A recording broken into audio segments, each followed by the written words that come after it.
everyone. Thank you once again for tuning in to year 2 of the Iconist podcast. And like usual, you know your host, but we're going to introduce ourselves once again. So I am the one that Barry Carter, but I go by Barry 3D for deep, dark, delicious. Hey. And on my side, the man, the myth, the legend, the one that makes the tables rock so you got to jump, bump, and grind. And ain't nothing wrong with that. Unless don't go the R. Kelly route. But the man I'm talking about is my man, my cousin, my compadre, co-host, and best friend, the one and only Rod C. Ladies and gentlemen, welcome in. We're going to have a good day today. As usual, we're giving all the good preliminaries. We welcome themselves in. So now we just talk about who's our supporting cast. Who are people that we want to give those shout outs to? Let's do it. All right, we're going to run down the list real quick, right? So first of all, support your comic books. So you got to support the comic books because the comic books keep it going, keep the industry going. So definitely, you got to go to Wow Comics out in Kitchener and Check Swings out on the South Shore. Tell Trevor or Wes, respective people at either one, we said hi on the Iconist podcast. So Wes over at Wow Comics, Trevor over at Check Swings. Tell them that you heard about the Iconist podcast. We said hi. Support the books. 2, I'm on a part of another group there called Such a Great Matter. We have our shows and we've been doing live shows, fundraisers, the whole 9 yards all across Canada. Come out and see us live doing some stand-up comedy. Go home with a laugh and support a good cause. We're always supporting causes one way or the other. And on top of that, the one who makes us look so pretty, the man that puts these templates together for us. If you need any kind of templates for a project you want to start, posters, anything for any kind of event, be it if it's got something you got to print out or you want to do online, you can only reach out to the one and only, who am I talking about? Rod. J. Bird Digital Art. J. Bird Digital Arts. Let's go. Man, you need to reach out to, and if you tell him that you heard about him on the Iconist podcast, he will give you a discount off the work. Oh. Listen, save those coppers. Let's do it. More gas money back in your pocket. That's what I'm just saying. Right. It's the Beijing way. It's the Beijing way. Let's do it. And on that, it brings us to this wonderful thing. Now, as you see from the title, somebody might be going, what? For those listening, all right, here we go. On Iconist, the icon is Shade the Changing Man. What? Who's that? Good question. And I had that question too, Rod. See, a couple of weeks ago, I did a show called BattleCom with Paul Ash, and that's another one you got to check out. And when I did BattleCom, they said, okay, you had to find a character who wore a vest and who wore it best. And people were going Han Solo and Marty McFly. And I came up with Shade the Changing Man. And one of the guys on there, who's going to be on here one time soon, turned around, Zeus, and he looked at me, he went, who? Excuse me. Which brought me to, this is the topic. Shade the Changing Man. All right. Right? Now, I know a lot of you might be wondering the same thing too, so we're going to get into it. We'll give you a little some backstory. So Shade the Changing Man was first published in issue number 1 of his own comic called Shade the Changing Man in 1977. Created by Steve Ditko. Why does that name sound familiar? Steve Ditko was the artist. And with, artist and maybe part creator-ish too with Spider-Man. He drew Spider-Man in the early issues. He drew Doctor Strange. Anytime you see him with the hands and they're all kind of twisted up and psychedelic looking, that was Steve Ditko. And he did a lot of other characters and comic books at Marvel and DC. And at one point when he went over to DC, he came and he drew and he came up with Shade the Changing Man. He's drawn and known for developing the Creeper by DC Comics. Right. And also a big hand in Hawk and Dove by DC Comics. You can tell that we're on this DC comic kick because pretty much they need the help. And we didn't show enough love in year 1. So we're really coming out with force. But we're coming back to Marvel. So Shade the Changing Man came across in June of 1977. June, beautiful month. I didn't even see that. I just saw it. Oh, saw the setup. Okay, here we go. Like a Mack truck. You saw it, but you just couldn't get out the way in time. I can't get out of it. Look at the lights. Maximum overdrive. So, To the max. To the max. Yeah, okay. I love Big Jaw. Okay, Yeah. if anyone that don't know Big Jaw, you gotta. Oh look my up this gosh. guy, Big Jaw. Oh my god. Lesbian homie, funny stuff. Oh I mean, my this God. is not a paid thing with him. I wish I could work with him. This guy. Oh is my god. hilarious. I would He love to has have a him whole- on here. I would love to have him on the show. Oh, what? Listen, Yeah. anybody who has that contact, have that connection, hit us up. Hit Yeah. us up. Big Oh Jaw. my God. Yeah, right on. Let's collab on something. I would love to do that. Let's, That guy. let's speak it into the atmosphere. Big Jaw. Yes. Yeah. Okay. We'll hashtag him on this one. He'd be like, what the heck? They'd be like, Yeah. yeah, Big Jaw. Yeah. Yeah. Him and Persephone and the whole damn crew is stupid. When they go on tour and do stand up, hey, I'm a stand up comedian. Big Jaw, hit me up. Montreal. There you go. Canadian connection. There we go. Mhm. That's it. This character is called, the original Shade. So it's by Steve Ditko. He's been around for a while, and his own original book only ran for 8 issues. Now there was a 9th issue, but because of what was happening at DC, there was kind of an implosion. A lot of things had to get cut, Right. so they stopped a lot of books suddenly without giving them a continuation, even though it had a good. Momentum. It had a good momentum. Yeah, It had a good momentum going on. Yeah. had a good momentum going on, right? So that's for sure. Hold on 1 second. Let me. So with that going on, let me just put you on pause for half a second here, people. Let me hold on.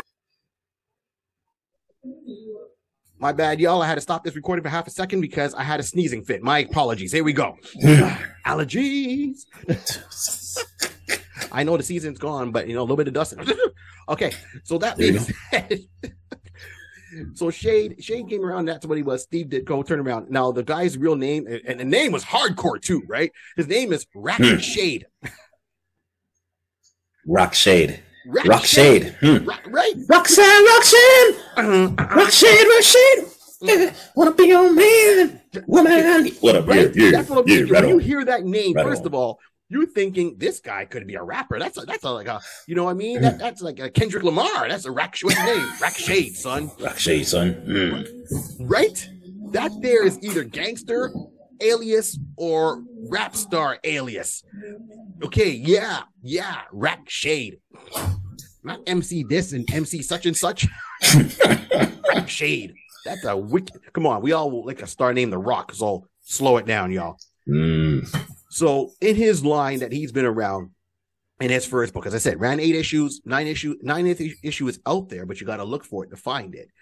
And the story with him is in issue 1, page 1, Prison Break. Right off the bat. Right off the bat. Off the bat. Like, I mean, you don't even get an origin. All you know is he's in jail. These prisoners break out. So you find out he's in a dementia called Meta. Has nothing to do with Facebook. But he is in the metaverse. Good way of looking at it. Yep. Nothing to do with the metaverse. Got it. Huh. Next.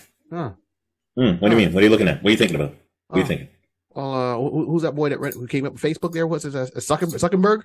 Zucky? Yeah. Zucky? Yeah, Zuckerberg. We're looking at you, man, because you got the metaverse.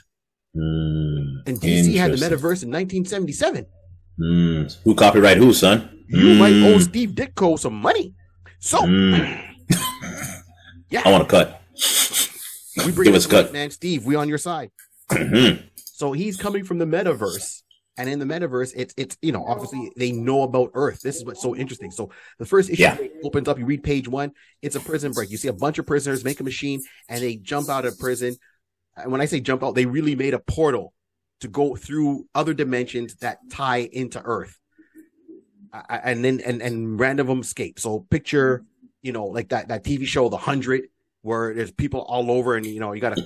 Okay. There's one guy trying to get them all back. It's almost like there's other shows that had that aspect where villains are everywhere, or monsters everywhere, and one person's got to chase them down and capture them all one by one as he goes. When you realize that Rack is in there, he turns around and says, "Okay, there's a prison break. I have nothing to do with it," but he gets sucked into the portal into one of these dimensions. And you have different areas you can go through. And one of them is the area of madness. So in there, you see in his thoughts is right away, I was in prison. I was falsely accused. I was framed for a crime I did not commit. And he goes, with my training, I'm going to get back to Earth to find the guy who was a lieutenant because I know what his alias was and what his assignment was. So he goes through this dimension of madness, comes out the other side, because it's a gateway. There's like weak points in between the dimensions where you can go through and end up in other ones. Right. And he ends up on Earth in his apartment that he had set up. And you find out that he was a top secret agent for his government. He was like the top agent, like picture James Bond kind of thing. So he comes in the apartment and it looks like a normal apartment, but then you see him opening certain doors. He stands in the machine that changes as like a biorhythm, I guess. So it makes him more accumulated to the human atmosphere. And then he puts on the M vest. And it really is just like a one piece with no sleeves, kind of Speedo kind of thing, of course, because every superhero has a Speedo look. It's red with gold circles on it and connected with gold lines. And he's got like gold patches on his arms and his legs. You can see, I'm going to put up a picture for sure so you always can see who it is. And he turns around and says, well, I got to find my lieutenant.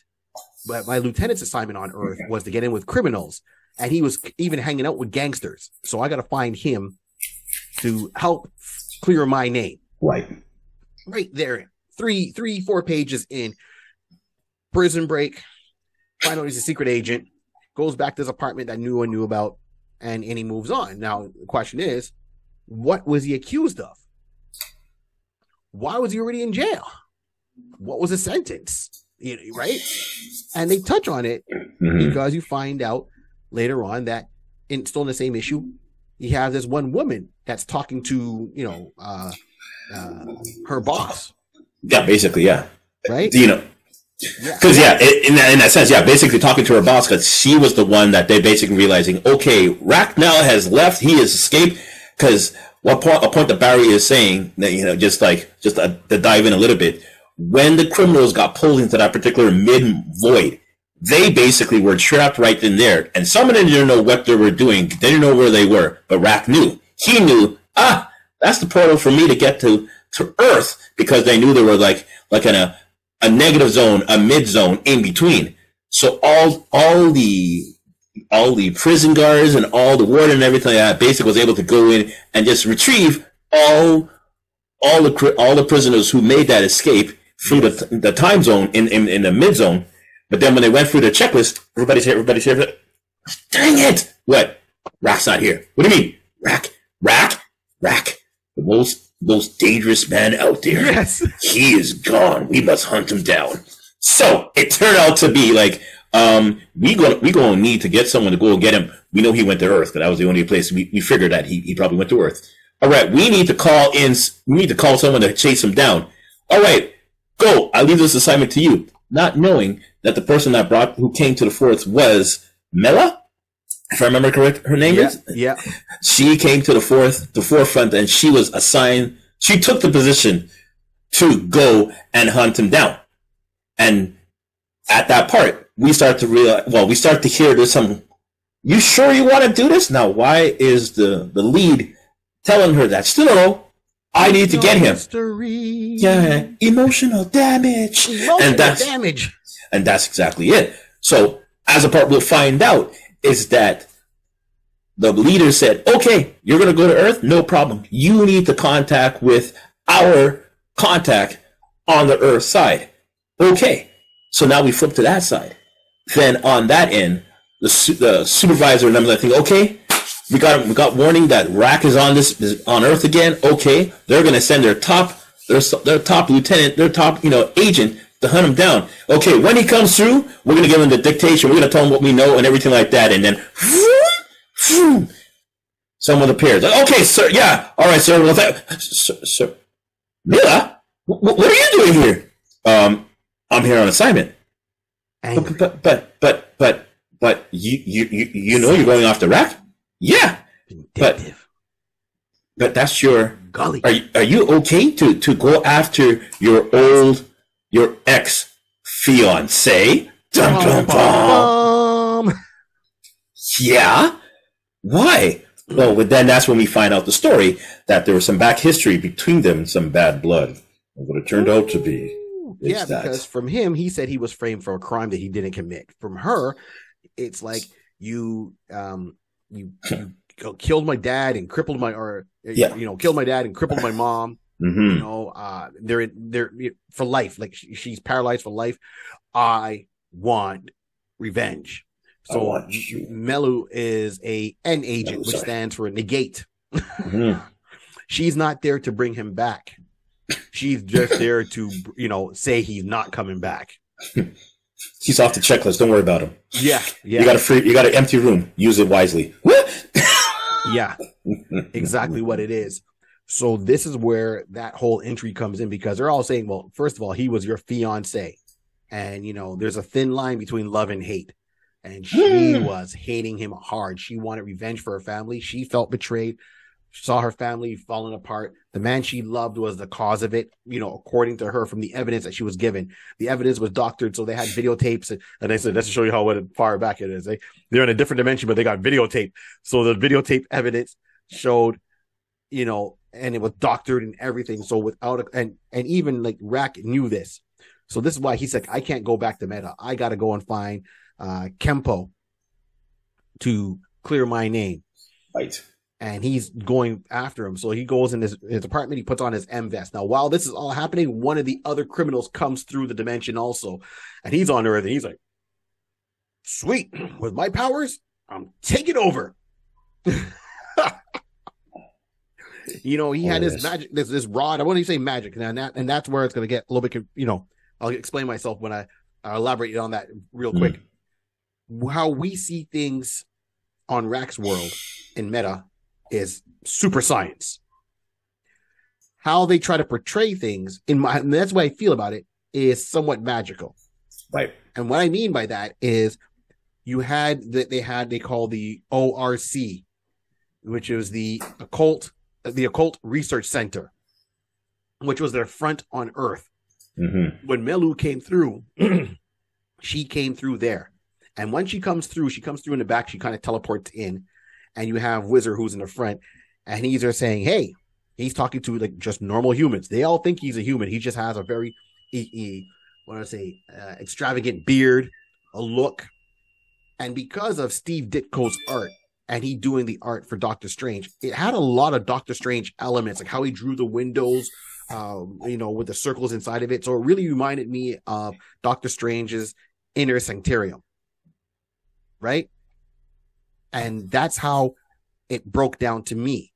So this is why, it's not because he did that intentionally. It's just his art style, right? How he drew buildings, all that. So then when you're dealing with the ORC, to them, they know everything is dealing with science, and they're from another dimension. They're on Earth, and they're talking to people, and they're like, hey, if you see anything, any UFOs, anything out of the ordinary, phantoms, ghosts, don't listen to people saying they're not real. They are real. If you get proof, bring it to me. Bring it here. We'll research it. They were like ghost hunters, and that was their cover. Because first of all, people are like, oh, most people are gonna say, oh, you talking about ghosts? You're being crazy, and would just avoid them. So it's a good cover. And then the ones that do believe them, that they saw something, we people on Earth might think we saw spooky, but maybe it's someone coming through one of those dimensions, right? And that's how they keep track on it. So the way they come through. So when Rack goes and puts on his vest. He puts on his M vest, then he puts on like street clothes over that, and he goes out there. He is walking, and he's like, I know the M vest gives me certain powers. The M vest has a force field. It levitates. It helps me increase my strength a little bit. But depending on the person's perception, state of mind, like their perception, it causes things to distort. So this is when you see him in the M vest, his head gets all kind of distorted, but it's the force field that distorts and makes part of his head look extremely big and the other part looks small. So he looks like he's almost changing into a demon. It almost looks like his arm gets like super big. So he has a normal hand, but us looking at him, you'll see his forearm start to distort, and it looks like he's got like, one hand looks like Popeye, the other one is uber thin, and that's how he is. Because of people's perception, when your anxiety goes up, your fear goes up, your anger, aggression, it changes your way your brainwaves perceive certain things. And this is where it comes in that whole occult thing, because it's like, oh, I saw something that looked out of the ordinary. I could have maybe perceived it as maybe a ghost, a demon. Right. And you report it to the ORC, they're like, oh yeah, it is, yeah. Get the stun ray. Yeah, we believe in you. They were like trying to be like Ghostbusters as a cover to find out people coming from their dimension. That's how I perceived it and saw some stuff like that. It's like a Men in Black, basically. Yes. It's like a version of the Men in Black, basically just giving cover story is like, yeah, that was a helium balloon that exploded and sent up some kind of meth gas that just made you act a little funny. But don't worry, everyone. You're quite all right. Don't you worry about it, people. You'll just be all right. Right? Thank you very much for your cooperation. Look into the light. What?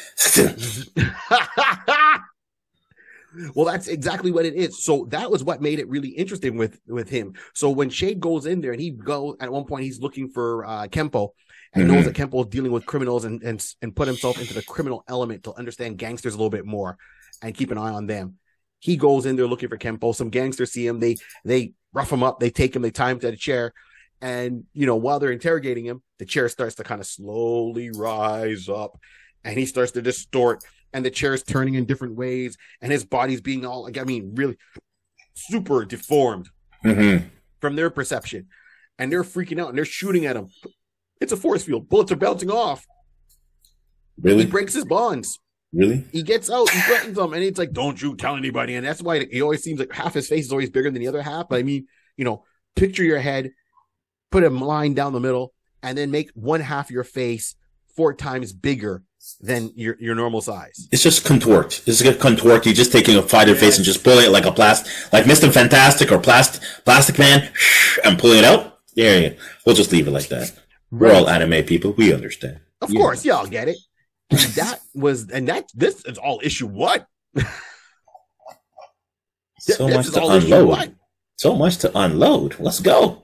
Right? So the way I look at this, and the whole time, as I said, he's just trying to prove his innocence. So through the course of the story, even though it was short, it was like short and sweet, the original run. There are other runs after that, right, where he came back for a 70-issue run, and then he came back and he was a different person. It was like, the 70-issue run, he actually had his consciousness and he put it into a serial killer's body who killed this woman's family. But then she was still seeing people, and she was the only one seeing them come through the dimension. So that was a whole different run, really well written. It was by Vertigo Comics, and even in the beginning of the Vertigo issue of number 1 of that volume 2 of, say, Shade the Changing Man, it says Vertigo Comics are the HBO of DC back then.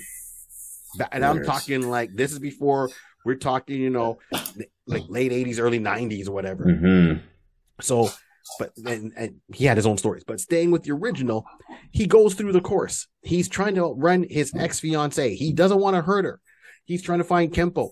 He finds out, he finds the proof that he was framed. He finally gets it. He gives it to, to his superiors back. He makes it back to Meta. He gives it to his superiors. They look at it like, oh, geez, this clears things up. They turned around and talked to his ex-fiancée and said, hey, you can't, negate him anymore. Why not? He really was framed.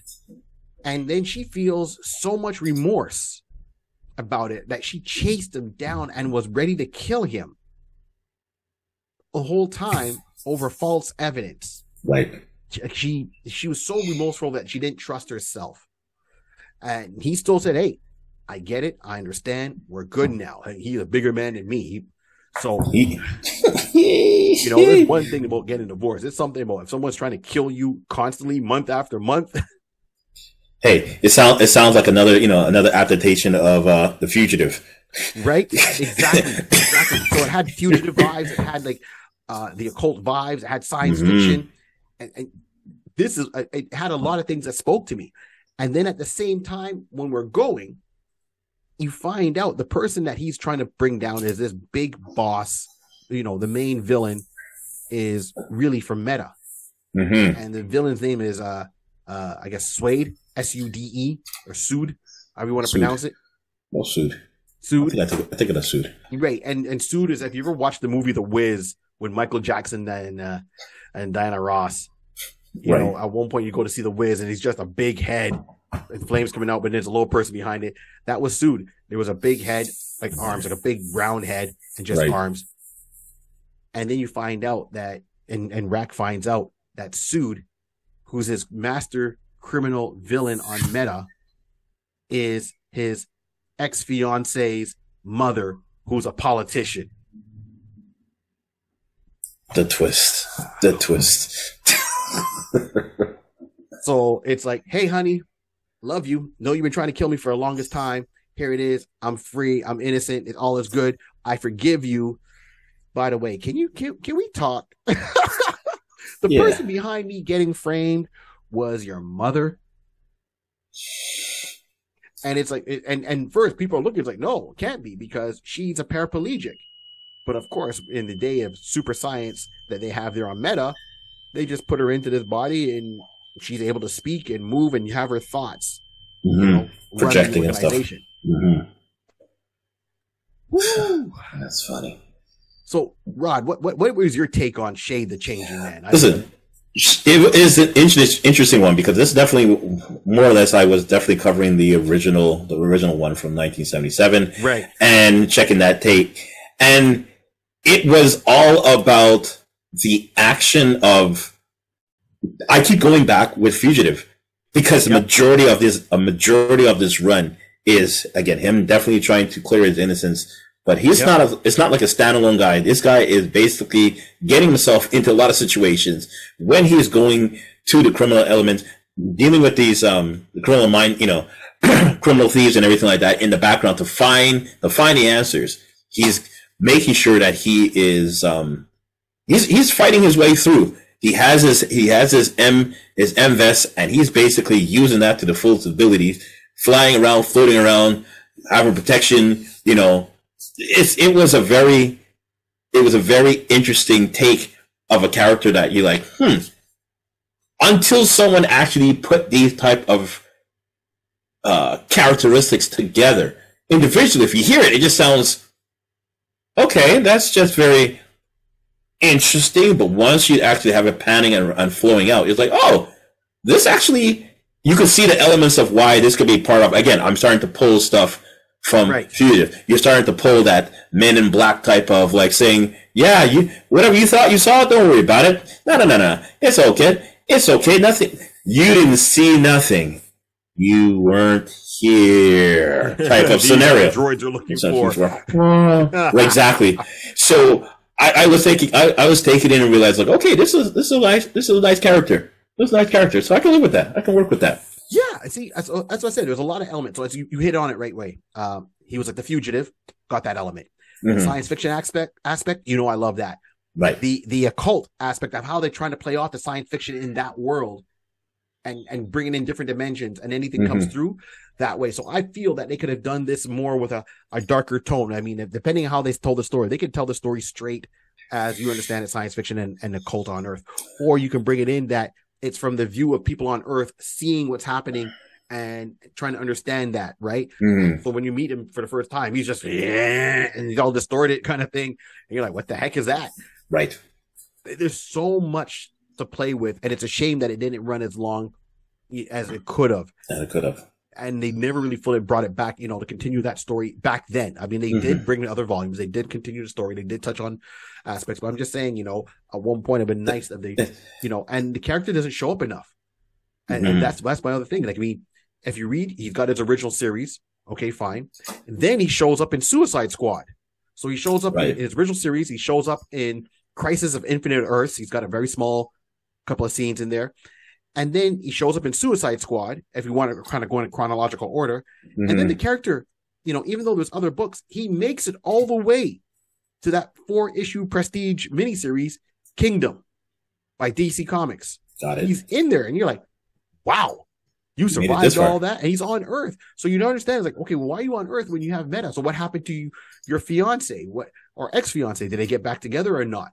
There was a lot more going on. So in his thing, he was the fugitive, but at the same time, any criminal that came through, he would hunt them down and fight them while dodging his ex-fiance who's trying to kill him, still dodging the occult research center, right? That's their front. And he's going back and forth in dimensions. And the only way to go through is sometimes he's got to go through like the zero zone, which is I think more of a safer route. But when you go through the madness zone, the M vest would help him. And that's why it's called the M vest, because the M stands for madness vest. So this is why you get some of the origins behind that. And that was a very high piece of technology. It was a prototype that ended up getting stolen, and he ended up acquiring and putting it away just in case so no one else can get it. This is why there's only one M vest that's around at the time. It was a prototype. Mm-hmm. And he's using that to do what he needs to do. So he's a man of two worlds on the run. On the run, Adam Strange style. I'm telling you, there's elements of you're saying it. I'm pulling a little Adam Strange as well from there too. So it's like, and when you see the original series drawn, because it was Steve Ditko that was drawing it, there's a lot of heavy, especially when he deals with the occult. There's a lot of heavy Doctor Strange influences, and that's a book he drew prior to doing this character. Right. When he did the the ORC, he drew their thing like almost like Doctor Strange's home, and the windows are very similar. The robes everyone wears, and Steve Ditko draws very colorfully. It's almost like a psychedelic experience when you're reading a Steve Ditko book, depending what he's doing. I mean, when it comes to Doctor Strange, and definitely with Shade the Changing Man, you can see the similarities very easily. You can see the similarities, man. It's got more of that kind of way out feel. And even the intro, like for the comic book, when they were doing the advertising, you read a comic book and you have an advertisement in there for an upcoming comic book, and you have him standing there on the top of the building with one fist out and one fist back, and he's got the force field, and it's distorted and contorted, and it says, "Who or what is the Changing Man?" I'm like, I don't know what it is, but you pose two questions, and I need to have answers. Got my answers, son. Come on, son. Come on, son. Which brings us to this whole thing. I mean, let's go. Okay, so I got through where you came about, Steve Ditko, right? And then the character was later adapted by Peter McGillen and Chris Bachalo. Bachalo. Yeah, for the Vertigo titles. That's where that run came in. They did a phenomenal run, but we're really talking about the foundation, which is the original DC run. So brings me to a point, Rod. Let's say we got to put this to the media today. First of all, which form are you taking? Are you going animated, series, movie? Which one are you going with, man? How do you see this playing out? I would just see this as not a series. I think definitely based off of the original. Yeah. Again, because there wasn't enough grounds to run off of. Right. So if I'm gonna go with that, then I'm just gonna go with a movie, because I'm gonna definitely go with a movie mainly for not only the short term of the storyline, but at least give me the ability that you can now put in money into give you that psychedelic, that the colorful aspect of it. So the Doctor Strange 1 and 2, right? Okay. If I'm going to even go again, this is all those is Marvel, but Thor Ragnarok. Yeah. That Ragnarok was very colorful. Yes, it was. So you can pull in the colors from there, and basically all that type of different dimensions and everything along that line. I feel you can get a good story and build a nice following off of that. If run right, good storyline and everything like that, you could definitely turn into a possible cult following, in the sense that if people really like that, something can, it's going to gravitate to the right people. Yes. And I think that this movie aspect will be great, that it could just gravitate to the right fan base, and then to be able to draw in and then use that as a kickoff for something later on. Putting it as a series night right now, I think it might just get lost. It might get diluted in that sense. Right. Okay. Gotcha. And go from that in. So I would rather, if anything, hit that with a movie and go from there. Yeah. Okay. So I'm with you. Yeah, I don't think there's a but there. I'm with you. I'm full out. It wouldn't be a series. It would have to be a movie. If it was a series, it'd have to be like a limited series. So I would go with a movie to have the bigger budget, or I would have to go with a good, well done cartoon. But it would have to be a cartoon that would be, aimed more at like older teenagers and up. I don't want to lose the essence of that movie. The whole Fugitive thing. I mean, look this way: the Fugitive, even though it was a TV series, did play a good movie. Yeah, it did turn into a good movie. Harrison Ford, the future, and Wesley Snipes do it. So I like those ones. So I'm with you on that. Give me the big budget. Give me the color palette from, I get with Doctor Strange and all that. I would even, Aquaman. Aquaman was a that was another one. Yeah. Very colorful movie by DC. Very colorful. Yeah. I liked how they portrayed Atlantis. It was so I'm gonna, if we're gonna stay in that wheelhouse, we can stay in that wheelhouse. Give me a movie. Now, does it need a trilogy? No. That's what I'm saying. No, I think this is just good as a standalone for the time being, Yes. and see what builds off of there. So at least with a trilogy, you have to have a story with a what if continue off into an act 3, act 4, going in that Right. aspect of it. Right. But if this one would be good enough, 3 acts, 1, 2, 3, one story.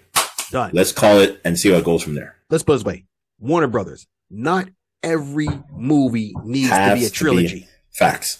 Right? Not every movie needs to Facts. be a trilogy. Sometimes the best ones are one and done. They don't need a reboot. Just one and done. Just put your eggs all in one basket, advertise it correctly, walk away. If fans want more, then decide on how you want to go about it. But not every Correct. movie needs to be a trilogy. I know they're trying to build franchises all the time. There's other ways to build a franchise. Give it a good movie Right. and then maybe follow it with a cartoon. Give it a good Correct. movie, bring back a book. Right. So there we Right. go. So that's my 2 cents. Now brings me down to this point of it. You know Mhm. what we do? What are we doing? We talk about it, we joke about it, and then we fan cast it. Rob, who's your rack shade?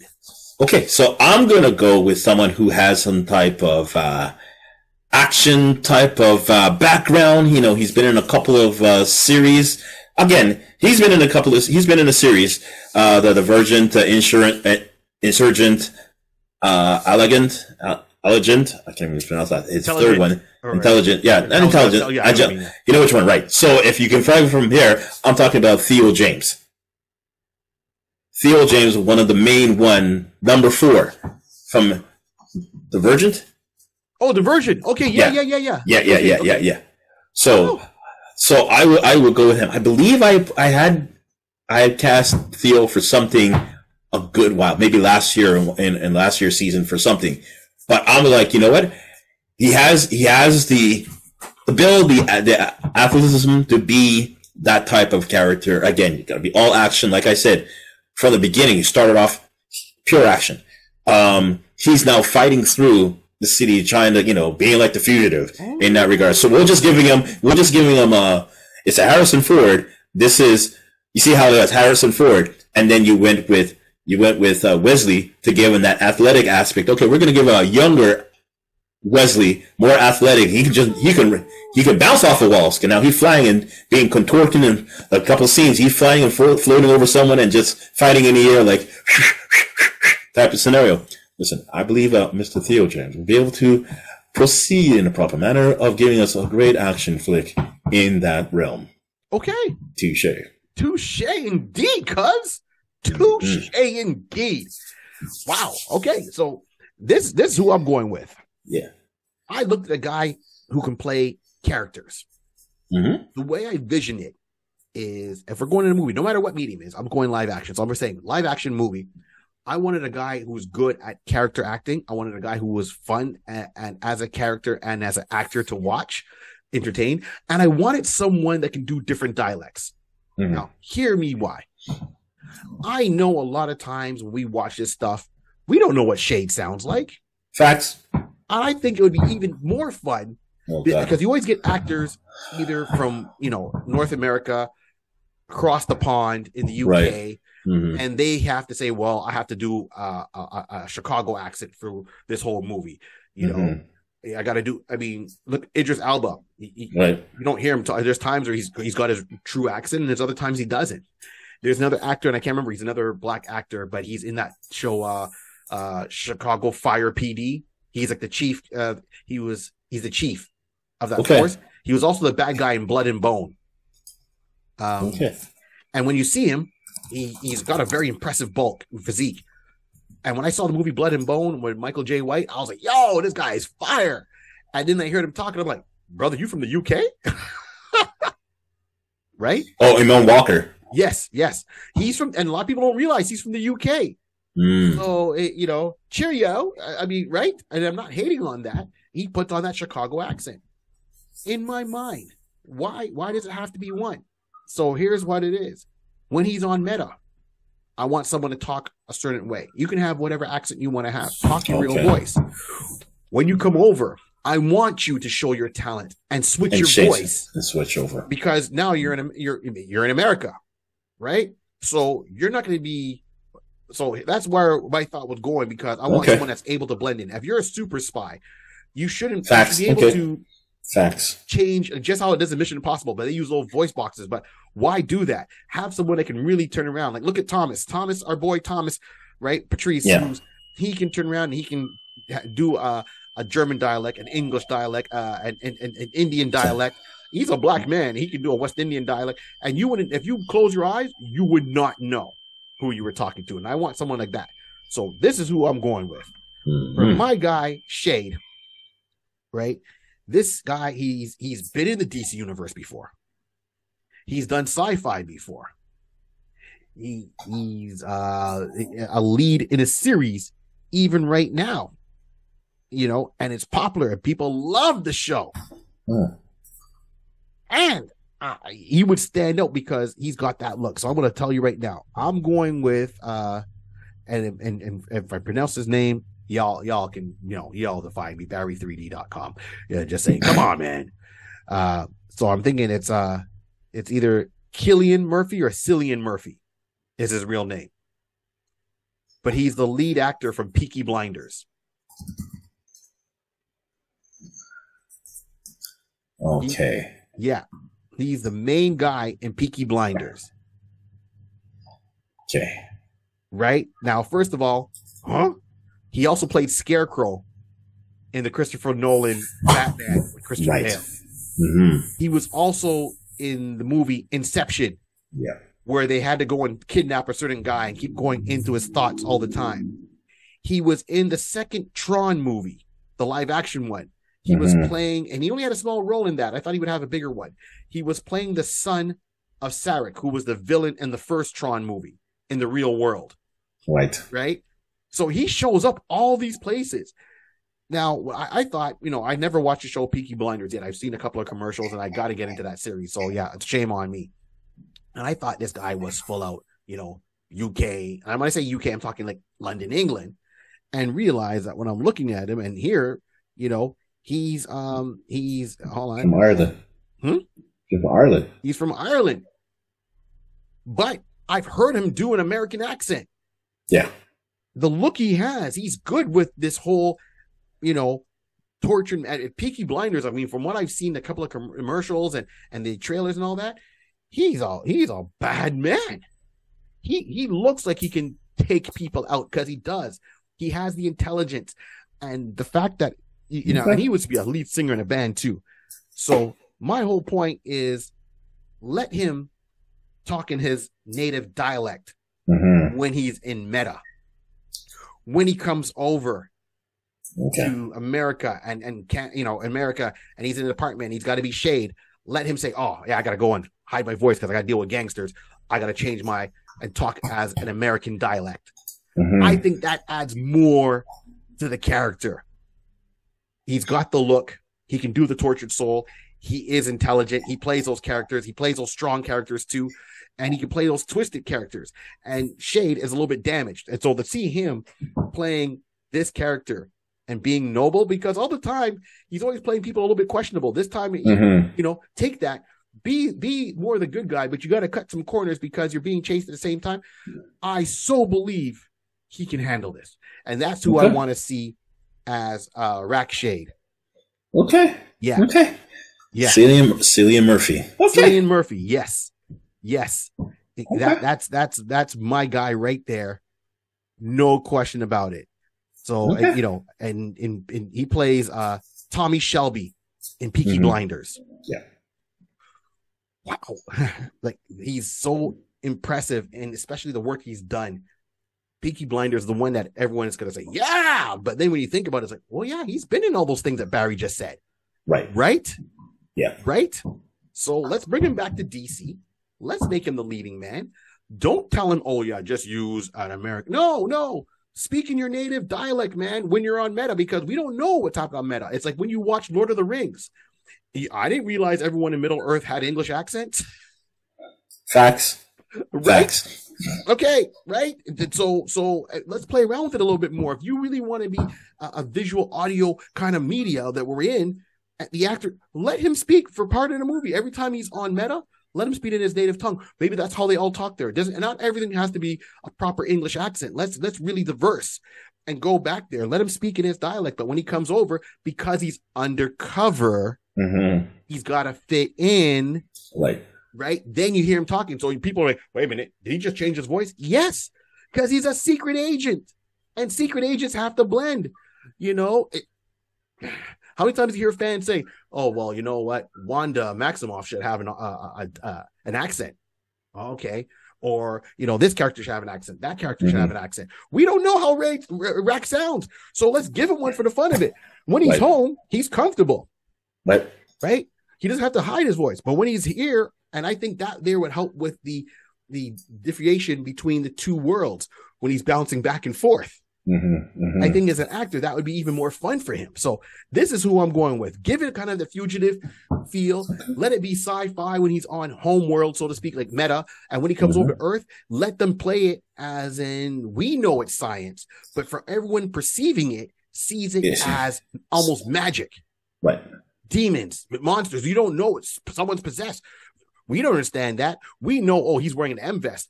Right. But I mean, the crowd knows he's wearing an M vest. He knows he's wearing that M vest. Right. But for people acting around when he's in on Earth, they're like, surrounding areas. Yep. Is he possessed? We've got to go and reach out to the occult. We found someone that's possessed, not realizing they're just ratting out someone who just came over from the dimension, from their home dimension. Okay. Whew. All right. Okay. That's my 2 cents. All right. That's a good run. I can say Cillian's. He's a good choice. He's definitely a good choice. I can see him as well.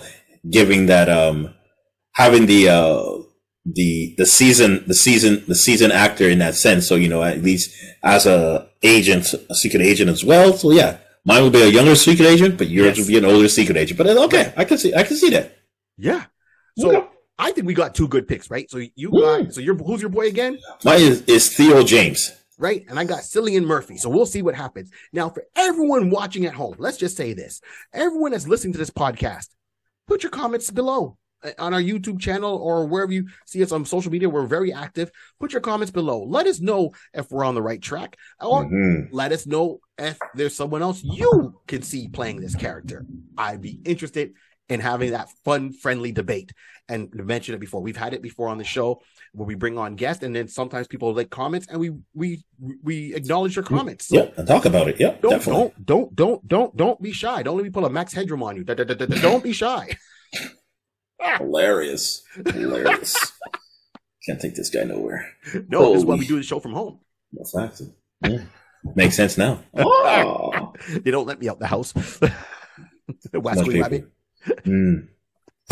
Man, any more notes, man? On this closing note, we're gonna wrap this up. Listen, no, you know what? I'm good. Definitely, we both got some good choices. The character Shade is a unique one, and definitely he's basically just in a gap of action and having that science, not the science fiction, but that fantasy type of occult type of kind of world. So basically, it's just like filling a nice gap in there. So there's a nice balance with him. So yeah, that character will be a good, and hopefully people will pick it up. Just